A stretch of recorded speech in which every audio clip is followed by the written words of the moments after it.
Bismillahirrahmanirrahim. Pakai naik gitu. Kalau kamu bisa lompat kan? Nah itu dia. Oke, tangannya jangan begini bang. Nah gitu. Oke, ya begini lagi baik. Tuh ya. Siapa? Biasa dingin ya. Sabar. Ini kan bajunya udah gimana ini? Bajunya udah dilepas ya, ceritanya udah cara melepas baju. Nah ini kainnya, ya pakai gini gitu. Tenang, udah sini. Oke, kemarin masih main bola ini. Santai ya, kita insyaallah cepat zawal selesai. Informasinya maka harus siap katanya ya. Cincinnya Bu, nanti kalau mau dimatiin cincinnya lepas ya. Kalau perempuan kan sudah ada cincin gelang, nanti kalung ya, kalau dilepas nanti serahkan ke keluarganya, jangan dikantongin ya. Kalau keluarganya menyerahkan ke kita, udah ambil aja buat yang mandiin cincin emasnya, maka syarat saya minta surat-suratnya sekalian ya, biar gampang kita ya. Oke. Kalau gigi palsu Ustaz? Iya, gigi palsu dicopot ya Pak ya, sepanjang masih mudah untuk mencopotnya. Tapi kalau cara mencopotnya sulit, harus memaksa dengan alat itu nggak boleh, karena nanti kita melukai gitu. Intinya menyakiti dan melukai itu nggak boleh gitu. Nanti gimana saya ya, yang jelas seandainya masih bisa secara normal kita cabut ya cabut, tapi kalau seandainya sulit nanti sampai melukai dia, jangan dipaksakan. Nah, jadi masalah sih sebetulnya, termasuk kayak misalnya ada yang kayak benda-benda titipan kayak susu apa segala macam, itu enggak apa-apa. Jadi masuk bukan kita, kewenangan kita nggak sampai ke arah sana gitu. Dia haram itu memakainya karena mungkin ada unsur musyrik dan lain sebagainya gitu. Cuman ketika sudah terpendam, apalagi sudah menjadi satu dengan darah, itu sudah ada kewajiban kita untuk melepas gitu. Ya, gitu. Termasuk ibu-ibu yang meninggal dalam keadaan punya alat kontrasepsi juga sama. Kita ada kewajiban untuk melepaskan itu. Kali kita nggak punya alat dan keahlian, sehingga nanti akan menyakiti dan melukai sini. Itu nggak dibolehkan. Satu-satunya yang masih diperdebatkan kebolehannya, ada perbedaan pendapat, adalah otopsi. Kalau otopsi itu masih diperdebatkan kebolehannya karena memang kepentingannya untuk penegakan hukum. Misalnya kayak kemarin itu Joshua yang itu peluru diambil dari kepalanya karena untuk menjadi barang bukti dalam persidangan. Tapi itu pun menjadi sesuatu ada yang diizinkan dan yang tidak diizinkan, karena mungkin kalau barang bukti sudah cukup, sudah tidak diperlukan lagi. Kira-kira gitu salah satunya. Iya, cabut. Dicabut dengan mudah. Sabar ya, banyak yang nanya.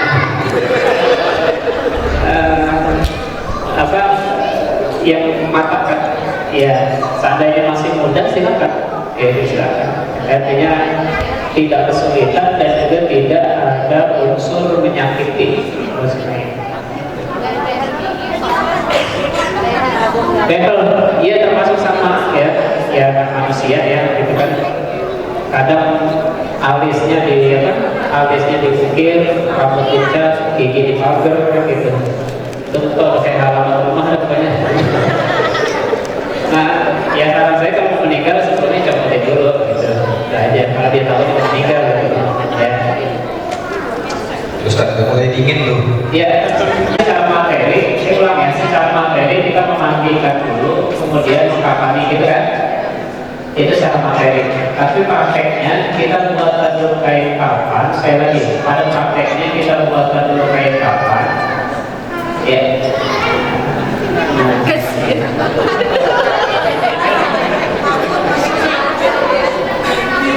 Main juga mau dari atas.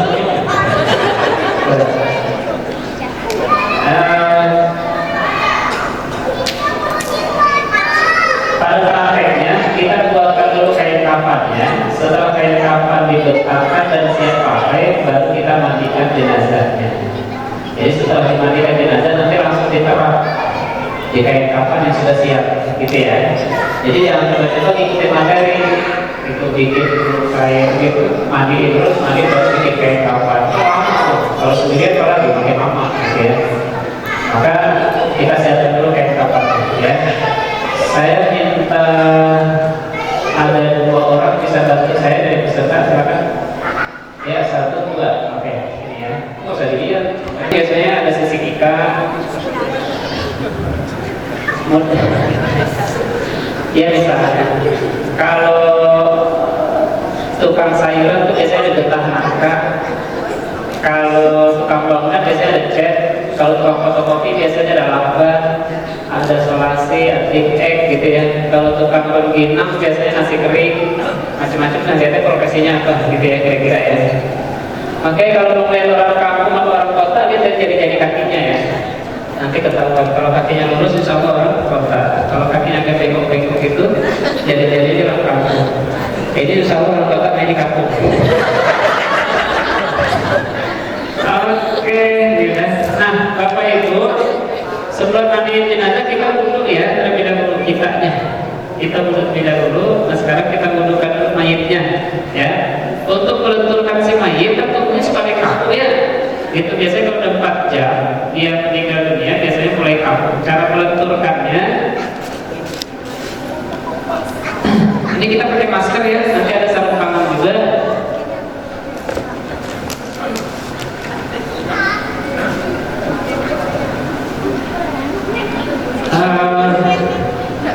Jangan terlalu tenang baik. Oke. Nanti bantalnya mana? Oh ini ya. Iya. Saya senyum dan menutup orang lain tadi. Terbantal senyum. Nah kan dia kaku nih, ya Pak ya. Cara melenturkannya pakai air hangat. Pakai apa? Air hangat bukan air panas ya. Air hangat dibasuh begitu sambil kita tarik, kita angkat. Itu emang agak keras, apalagi kalau dia punya masalah sama kita begitu.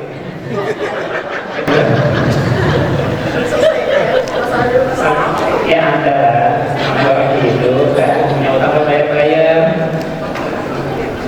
Pokoknya ini kita angkat setelah kita basuh ya, kita angkat terus kita luruskan, baru kita angkat ke atas pelan-pelan sekitar 10 sampai 15 menit. Berat, benar-benar berat. Terus kita kembalikan, kita ulangi lagi gitu. Pastikan gerakan tangannya ini benar-benar bergerak karena kita yang menggerakkan, jangan sampai digerak sendiri. Oke, kalau digerak sendiri saran saya tinggal aja. Nanti kalau keluarganya kenapa tinggal, lihat sendiri. Oke, sekali lagi makan waktu 10 sampai 15 menit. Kalau pengen cepet, sekali lagi kalau pengen cepet pakai kopi. Pakai apa? Kopi. Kopinya kopi bubuk yang kopi asli ya, kopi bubuk. Kalau misalnya itu ada kopi Casrio, Capreko, kopi bubuk, benar-benar kopi lah. Jangan dicampur pakai gula, katanya kopi lagi. Jadi ini segini nih ya, kopinya setengahnya aja deh, begitu bubuk kopi. Yang jelas kalau ikan nggak bisa ya, kapal api juga nggak bisa, budaya lagi. Kopi asli kita apa sih? Di sini ada. Rasa sayang. Ada. Dia pakai kopi murni kan, kopi bubuk ya, kopi hitam, kopi bubuk lagi. Enggak, kapal api saya bisa. Seginilah kira setengah, kemudian dikasih air panas, diaduk, asal kerendam aja. Kemudian airnya itu kemudian ampasnya itu diambil, ditempel dulu di tangan kita Pak. Nanti setelah kita tempel di tangan kita, rasakan di situ. Sekira-kira panas tapi gak melukai, barulah tempel di sikutnya, gitu ya. Jadi jangan sampai melukai dia, gitu. Makanya rasakan dulu seperti kita kira-kira aman, tempel di sikut dia kanan dan kiri, pundaknya sama di lutut, ya. 1 menit setelah tempel dia sentuh sendiri. Cepat ya, 1 menit biasanya langsung betul. Ntar pas jam kemudian kaku lagi dia, gitu. Jadi cepat kaku lagi. Makanya kira-kira 10 menit lah sebelum mandiin tempelin itu. kira-kira kita mau pakai, kalau nggak itu nggak apa gitu ya. Kalau kopi dari rumah jangan minta sama keluarganya, kamu kan segini kopi ke keluarganya. Oke, kita udah wudhu. Nah, sekarang kita wudhukan si mayatnya. Ustaz, maaf. Iya. Entah saya kesini, cara buka bajunya itu dengan normal atau memang harus digunting? Kalau fisiknya masih lentur, buka bajunya secara normal. Tapi kalau fisiknya udah kaku, ya silahkan digunting. Jadi kalau fisiknya kan kalau meninggal masih lentur ya, itu saya bajunya main gunting baik gitu, apalagi baru ya, maka masih bisa dimanfaatkan ya. Di sesinya diwudukan dulu atau dimandikan? Diwudukan. Tapi saat wudhu nanti kan ada proses Nanti di akhir diwuduin lagi 2 kali. 2 kali gitu ya. Ada yang nanya. Berdua sini saya cuma instruksi doang kan. Kasih air ke tangannya. Gitu ya. Tangan dulu apa? Bismillahirrahmanirrahim. Ayo.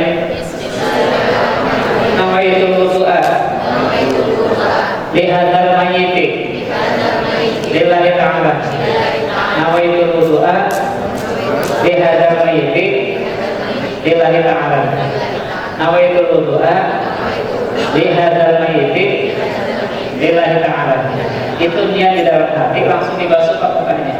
Basuh ini nggak usah ikut, ya basuh muka. Di sini Pak, dari kemarin sini. Jangan dijatuhkan di depan mukanya, nanti banyak air masuk ke lubang hidung dan mulut. Posisinya memang di Bapak di sini, jadi gitu posisi. Nah gitu ya. Di sini. Nah, iya. Biasa. Airnya dulu Pak, belum ada air. Nah, iya.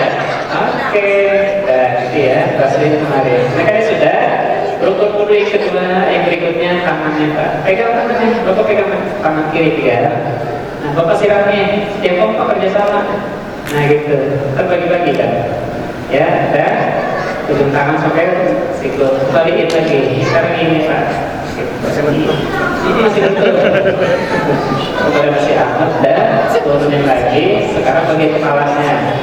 Kepala, ambil airnya dulu ya, memang ya Pak ya. Nah gitu ya, oke. Terus ambil lagi kupingnya. Air Pak, air. Oke. Sini kiri sekarang. Oke, sekarang kaki Pak. Angkat kakinya Pak. Angkatnya dari jangan kaki gini. Angkat kakinya kayak gini Pak nih. Tuh, jadi di bagian ini ya. Jangan ini diangkat gitu. Coba. Oke, siram. Sampai dibasuh, iya, terus sampai sampai mata kakinya. Ini sisi kiri sekarang. Oke, nah, ya luruskan lagi tuh kakinya. Iya, nah. Berarti sekarang dulunya udahan ya. Sekarang kita mandiin dia. Yep. Cara mandiinnya kita bersihkan dulu kotorannya, ya. Tangannya kita lepas, udah kita bersihin, udah kita basahin. Tadi ada kain panjang nih, kecil. Iya, oke. Ada kain potongan kecil tadi sini. nggak ada, belum ada. Ada tadi pas itu tuh. Udah. Yuk, pertama yang kita bersihin Bapak Ibu mau dari mana aja bebas. Yang penting semuanya terjangkau, ya. Tapi kalau mandiin sendirian, bersihin dari bagian atas. Pertama yang kita bersihin adalah bagian matanya. Bersihin bagian matanya, kanan dulu ya, bagian luarnya aja. Kalau sudah, pindah ke bagian kiri, kata-katanya ganti, basahin lagi kiri. Kalau ada kotoran matanya, bersihin yang dikata-katain. Makanya berdarah mulu. Nggak boleh ya. Nah itu harus dijaga. Kemudian lubang hidungnya dibersihkan pakai cotton bud. Cukup lubang yang masih terlihat sama kita dari luar. Jadi kita terjangkau oleh mata, maka jangan dijangkau. Itu akan menyakitkan dia. Jadi cukup segini barangkali ya. Seandainya banyak kotoran, gitu ya, tutupnya bersih dulu sampai bersih. Ya kalau orang lain terserah. Kalau mainnya orang tua kita kan harus maksimal, gitu maksudnya. Ya. Orang tua kita kan mandiin kita dulu lagi kecil kita, tapi kita mandiin orang tua, bersihin. Jadi kalau usah kayak antigen kan segini masuk. Gitu, bersihin mayatnya, bersihin. Oke, sudah. kanan kiri. Nah sekarang telinganya, bersihkan telinganya kanan dulu, gitu ya. Kita ini yang kalah, kita mengalah, kita pindah kemari. Jadi jangan kepala main diputer, ya. Kita yang mengalah, gitu ya, bersihin. Sama kayak gini juga. Oke, kalau sudah Bapak Ibu, kan kita pakai sarung tangan ya. Sarung tangan kita pakai handscoot namanya. Terus kita lapisi tangan kita dengan kain. Basahin, mulutnya kita buka. Ya, ini pintar membuka sendiri. Cara membukanya, tangan jari tengah sama telur jempol kita ada di antara gigi atas dan gigi bawah di belakang. Lalu ini kita pencet, kita tarik ke bawah, ya. Kemudian kita gosokin giginya kanan kiri atas bawah. Kalau si main ada giginya, kalau nggak ada giginya maka baru masuk kita. Giginya nggak ada, ya. Udah ada gitu, nggak ada ya, aman ya. Iya, ini bagus, ya. Kenapa nggak pakai sikat gigi aja, Bu Ustaz? Sikat gigi itu kan ngambil kotoran, ya. Saya ulang, dia nggak ngambil kotoran, dia cuma melepas aja. Kalau ini kan nempel kotoran ke bawah nih, gitu. Jadi bisa kita pakai ini. Mau dibasahin dulu, jadi kita kotor, kita ganti, basahin lagi, kita gosok-gosok lagi. Kalau sikat gigi kan kita harus kumur. Nah, kan kita repot kalau yang kumur. Kita rusuh tadi. Oke, ini sudah. Maka kita lanjut dengan tangannya. Kukunya kalau ada yang panjang itu nggak perlu dipotong asalkan dibersihkan. Kita aja, ya. Dibersihkan dari telunjuk kanan sampai kelingking kanan, kita kelingking kiri sampai jempol kiri, berakhir di jempol kanan, gitu ya. Muter aja begitu. Bersihin sama sela-sela jarinya, ya. Ya, saya biasa megang bolong dulu. Nah, terus kita turun ke bawah. Oke, sekarang ini kita lewatin karena yang penting nanti ada di sini. Nah, ini kita lepas kakinya agak dibuka ya. Gitu. Ini kakinya kita bersihin jari-jarinya sampai sela-sela jarinya. Terus kita bersihin juga di bagian kirinya semua. Nah, kalau ini kakinya buka, bisa buka. Oke, sip. Nah, gitu ya. Seperti ini. Ini kita turunkan sampai di bagian pusarnya dan ini kita taikkan sampai ke sini. Tangan kita kan pakai sarung tangan ya. Ini harus kita lapisi dengan lapisan yang berlapis-lapis. Namanya kalau bahasa fikih kita dengan dihirqatin marfuqatin, itu dengan lapisan kain yang berlapis-lapis. Jadi tebal, begitu megang anusnya itu nggak berasa. Karena ini bagian tubuh yang paling memalukan si mayit, gitu. Terus ini sini kita urut-urut. Sebelum diurut-urut ya, kita kasih dulu air sabun mandi di sini supaya dia licin. Karena tubuh manusia pesat. Kalau kita masih hidup kan ada licin-licinnya nih karena pori-pori masih terbuka, aktif gitu. Kalau dia pesat sehingga orang udah 3 hari meninggal, itu kalau kita paksakan tarik begini dia luka, kulitnya ke bawah. Gitu. Nanti kita kasih apa namanya tadi sabun mandi supaya licin. Baru dari lambung bagian kanan kita tekan, kita tarik ke tengah, dari lambung bagian kiri kita dorong, kita tekan ke tengah. Lalu di sini kita tekan ke bawah. Pelan-pelan jangan pakai masuk. Bari marah-marah makan mungkin. Terus begini baru kita istinjai. Macam-macam tuh keluar kotorannya, ya. Nah di sini kita nggak bisa buru-buru, harus sabar. Sekali lagi harus sabar. Masuk keluar buru sih kalau sudah ya biasa. Makanya harus sabar. Itu karena manusia macam-macam, Pak. Kelihatannya kalau terdiam juga begitu makanannya kita tak tahu kayak gimana. Karena dulu yang meninggal begitu di kotoran yang keluarin, kotoran belatung, gede banget. Banyak begitu. Terus sabar, manusia makan apa aja. Kalau udah haji, makan apa-apa. Kalau makan bajingan, aspal dimakan, kabel listrik dimakan, itu bajingan. Terus kita dari kotor nih, ganti kayaknya bersihin dulu, gitu ya. Siap. Yang tadi oke, lagi, iya, tuh, terus gitu, deketin dikit ke air baru bisa ya. Oke, kita bersih nih, baru 1 kali, tekan lagi, Ternyata kita lihat bersih juga 2 kali. Terus kita tekan lagi, ada lagi, berarti balik lagi ke 0. Gitu ya. Pastikan 3 kali bersih betul-betul tuh. Oh, udah bersih udah. Saya perlu ingatkan Bapak Ibu ya, di beberapa daerah itu terjadi. Saya sarankan nggak perlu ada jari-jari tangan masuk ke lubang anusnya. Itu nggak perlu. Karena apa? Sepanjang hidupnya juga memang istrinya nggak sampai seperti itu. Padahal waktu hidupnya dia masih sensorik, sarafnya itu masih aktif, sehingga dia masih ada respon. Kalau udah begitu nggak ada yang aktif, sehingga dia bisa buka, bisa keluar darah dan sebagainya. Itu terjadi. Kayak jangan usah kayak gitu. Jadi cukup dibersihkan, benar-benar anusnya mengenai air. Kalau mau udah bersih sudah yakin di situ, kembalikan dia. Takut lagi bang, dan ya sekarang kita pakai mainnya ya. Bismillahirrahmanirrahim. Nawaitul ghusla. Ada anhal dalmaini lillahi ta'ala. Kalau perempuan hadil maitati ya. Bismillahirrahmanirrahim. Nawaitul ghusla. Ada anhal dalmaini lillahi ta'ala. Nah, kalau kita mau basuh dia pakai ember begini nih, airnya sumber airnya di ember, maka saran saya ini ember agak jauh sedikit dari posisi si mayit atau lebih tinggi supaya percikan airnya nggak masuk lagi kemari. Itu yang paling aman memang adalah pakai selang. Selang, tapi semprotannya pelan-pelan, jangan kayak seperti motor itu semua. Ya emang cepet sih, gitu. Cuman kan manusia, jadi bukan motor, gitu ya. Oke,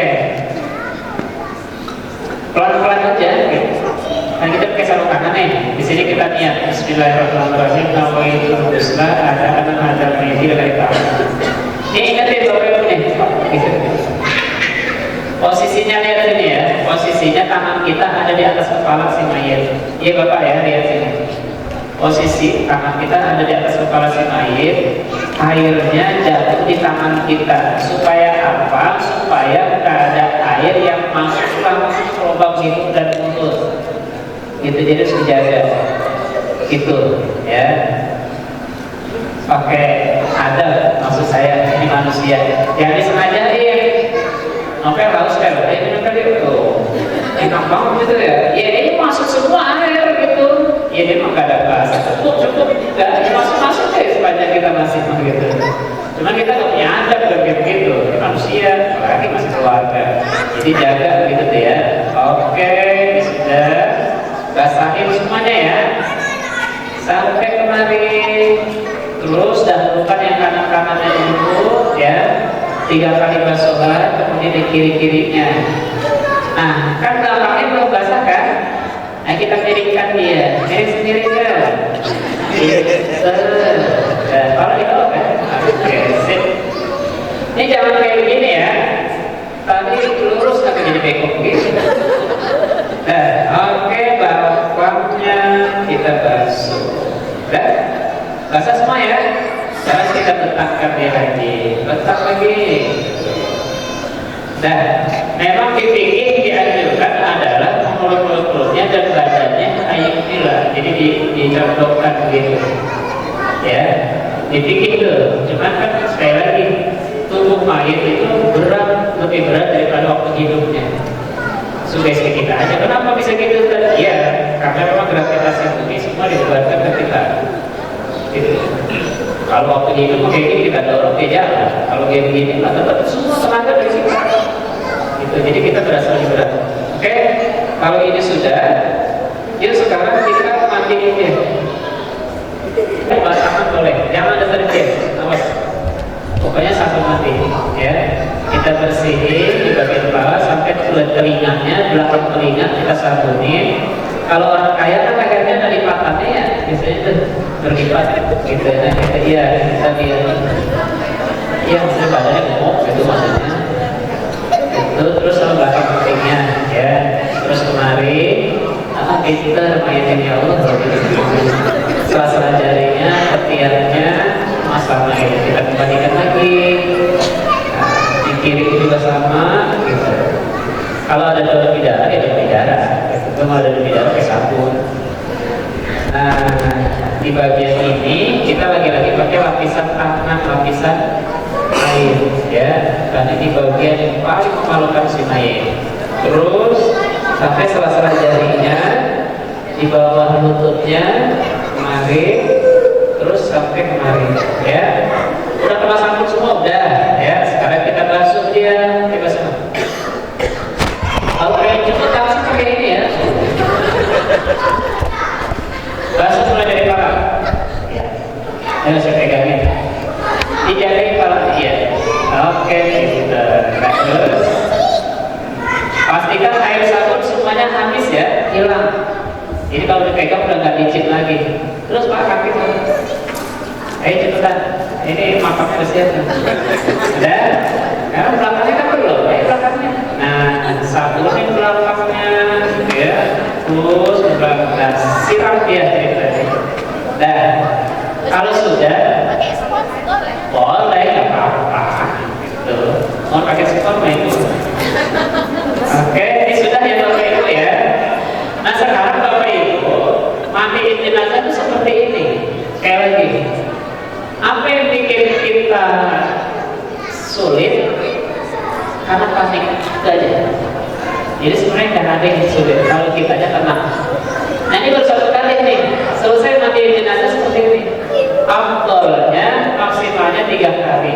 Basuh lagi dengan sabun, disabunin lagi, yang keduanya, kemudian disiram lagi dengan air bersih, ya. Kedua kali, kan bersih tuh. Nah yang ketiga kali terakhir disabunin lagi, ya. Sabunin lagi depan belakang atas bawah, baru disiram lagi dengan air bersih. Nah 3 kali selesai, udah. Terakhir kalau ada air kapur barus, pakai air kapur barus. Dan penutup. Kalau udah air kapur barusnya selesai, kalau nggak ada nggak apa-apa. Ya berarti selesai. Ya. Ada yang korban kecelakaan dan pembuluh darahnya kecil. Iya. Saat mandi apakah harus ditutup? Iya, ditutup. Kalau misalnya korban kecelakaan, kemudian ada pembuluh darah pecah, kemudian mengalir. Saran saya ditutup, dikunci. Karena menunggu dia berhenti itu bisa 5 jam lebih. Gitu. Dan dia kalau sudah mengenal kepada kain kapan, sugestinya jadi negatif dilihat sama keluarga, sama orang lain. Ditutup silahkan pakai apa sebetulnya itu kain kasa ya, kemudian dikunci pakai plastik kayak apa sebetulnya sejenis lakban. Itu nggak apa-apa, karena pada darurat ya atau itu lebih mahzurat. Sesuatu yang darurat justru membolehkan yang dilarang, gitu ya. Bolehkan karena darurat. Sekali lagi dan itu yang terbaik, gitu. Kalau ini sudah, maka terakhir kita wudukan jenazahnya. Diwudukan. Ya, saya diwuduin. Bismillahirrahmanirrahim. Nawaitul wudu'a bihadzal mayyit lillahi ta'ala. Ya, saya lihatnya dari layar. Ayo langsung di bagian kepala, buka. Oke, sudah. Kemudian tangannya kanan, tangan kanan itu filter mainan naik sendiri. Terus ya, oke, terus taruh lagi tangan kiri, kemudian di bagian kepalanya. Iya, kupingnya kanan kiri. Oke, kemudian langsung kaki bagian kanan. Iya, oke, terus yang kirinya. Ya, dan diletakkan pelan-pelan arahnya Pak, jadi kaki. Sudah ya Pak ya? Oke, tangannya Pak, tangannya taruh di atas ya. Tangannya iya. Ini yang bikin pelatih jadi nggak maksimal bekerja. Oke. Nah sekarang kita ganti kayunya. Ini kan kayu basah ya. Ada yang pakai sampo, masih ada pakai ada rambutnya, pakai sampo yang di atas itu. Ya, terus kalau ini bukan rambut panjang ya, dikepang ya bisa ya. Kepang dikintal masuk supaya nggak masuk lain.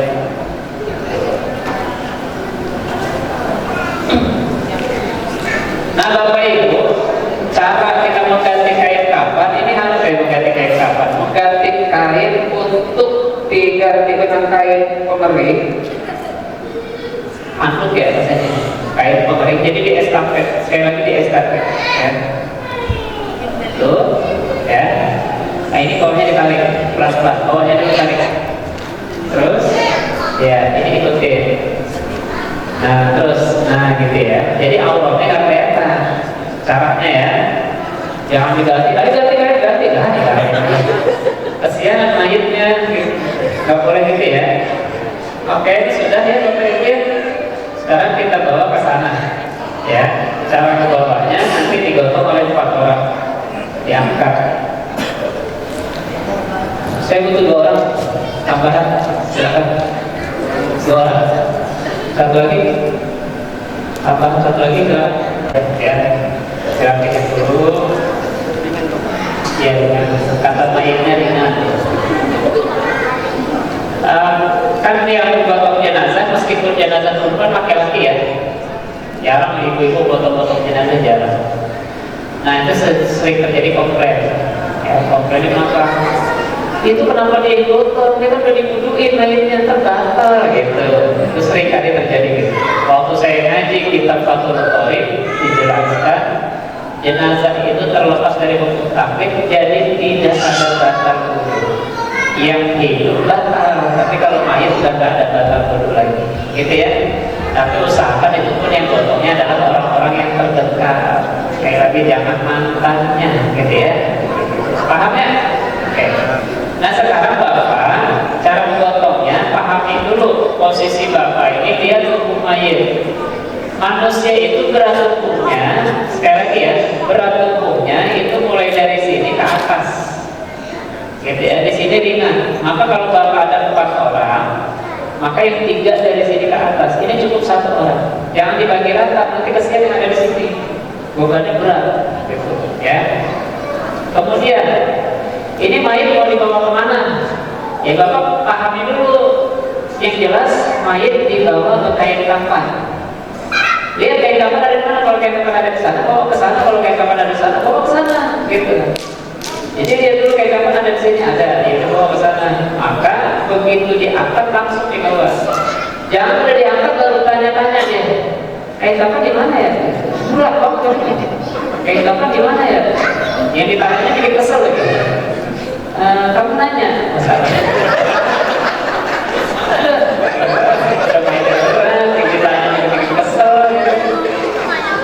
Boleh pakai juga di mayat gitu.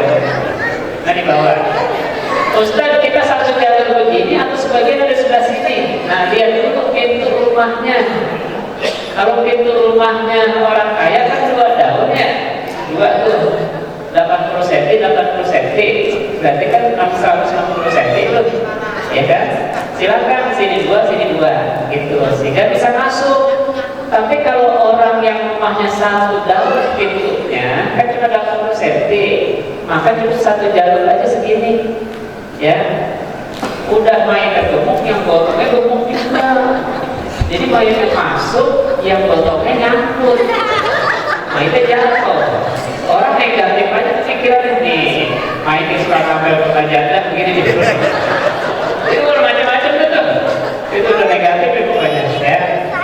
Terus Pak, Bapak kan berempat nih, Bapak sepakati mau jalan kemana? Kalau ke sana semua, kalau kemari semua. Jangan separuh ke sana, separuh kemari. Gitu sepakati sebelum diangkat, ya. Sepakati sebelum diangkat.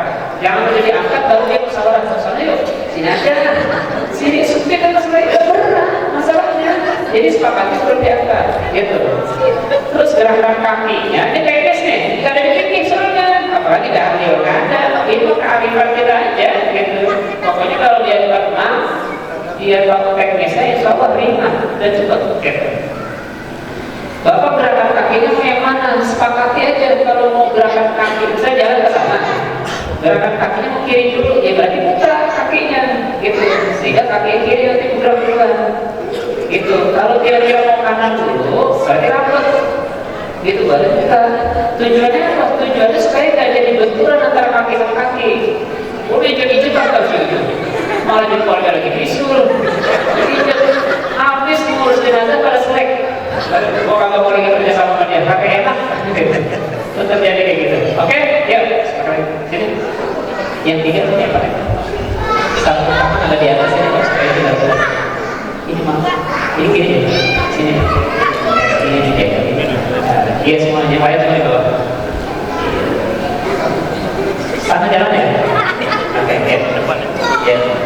Pakai angkat dulu, bismillah, doa terus ada tenang. Nah, dikit ke belakang, pelan-pelan ya Pak ya. Kita coba sudah maaf. Bener Pak. Sini Pak, saya terus sini. Ini tadi fungsinya ya, ini kepala sini ya. Terus lagi naik. Oke, iya. Banting. Betul ya, silakan Pak. Ini ruangan sekali lagi tertutup dan tidak boleh ada pihak luar yang bukan mahram yang tidak halal melihat dia karena auratnya terbuka. Untuk gas jenazah kalau menggunakan posisi silakan putar dari sini atau dari sana boleh. Yang jelas jangan coba-coba melangkahi mayit. Nggak boleh ya karena kita punya adat. Gitu ya. Saya pernah dulu kecewa sama keluarga dekat. Mainnya dalam kali ya. Saya tanya, Pak itu main apa? Kata dia itu wasiat itu Ustaz. Dulu waktu ini jadi ngomong gitu.